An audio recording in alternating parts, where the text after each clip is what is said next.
కమ్మటి వాసన వస్తుంది మీ పోరనిక. ఏ నువ్వు ఒక బొమ్మ పోరడంట పోరడు మా అన్నకి తీసుకుపోతున్నా.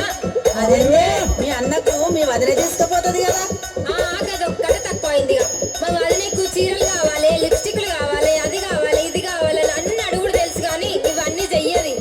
అవునా, ఏం పనులు చేయదా మీ వదినే? ఇంతకు ఏమేమి అడుగుతుందో జర చెప్పరా.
Hola, Coco.